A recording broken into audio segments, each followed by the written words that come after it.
Hi, we are xLab Team 4, and we are going to tell you a little bit about our Moore Assembly 4-point bending testing system. So I'm Sam. I'm Adam. I'm Andre. I'm Bryce. I'm Robbie. And let's get into it. So this is our Moore Assembly. It's a 4-point bending test system. So we have a specimen shaft here, and what we're trying to do is we're trying to understand the fatigue properties of these specimens printed at different infills and geometries and wall thicknesses. So you can see these two shafts here are examples of broken shafts. This one has a cubic geometry, and this one has a gyroid geometry. And they both have different failure properties, and we can evaluate that using this system. So we have this underhung load here, and as we rotate the shaft undergoes a variable loading process and eventually will fail. And we can collect that data and use that data to better understand the relationships and the properties between the shaft infill, the wall thickness, the geometry, and how the shaft is actually going to fail. So the first electronic component that we'll discuss is the motor speed controller configuration. This is a 9-volt DC motor, and this controls the rotation of the entire shaft system. And it is controlled by this motor speed controller here, which is nothing more than a simple potentiometer which controls the resistance. So when you turn the knob, increase the resistance, then the motor starts spinning, variably proportional to its speed. So the next electronic component that we used was the encoder and this encoder wheel, right?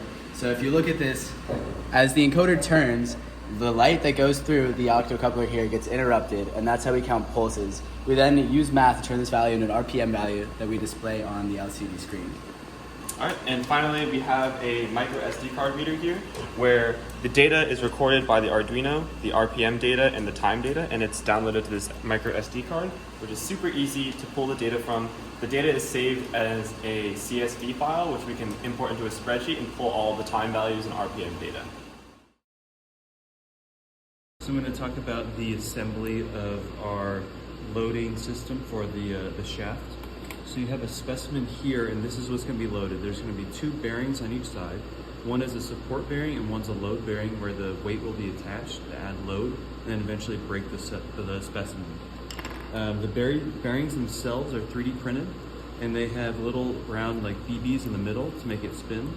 We've had some issues with this. The fact that it's 3D printed means the tolerances aren't great, so sometimes they bind if there's a lot of weight. There's a lot of friction. In the case of some of these bearings, you can see they've worn and there's some kind of dust in there. But overall, they've been pretty effective.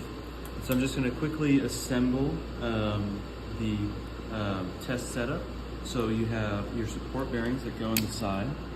Then you have your load bearing there that slides onto there. You put it on here.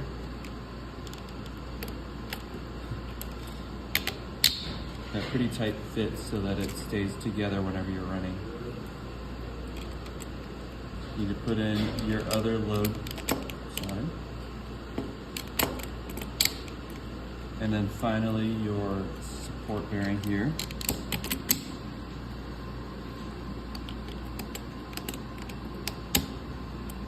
So now that that's attached, it should be easy to attach these encoder wheels on the side. Just go here, and then they allow the optocoupler here to measure the RPM once it's inserted on there. From there, we'll add the shaft, which has a D slot there so that it can be attached to the shaft. For now, I'll just leave it off. And then we've been putting it sideways so that we can attach weights on a string there and load it down and then run the motor until the shaft breaks. Thanks for watching.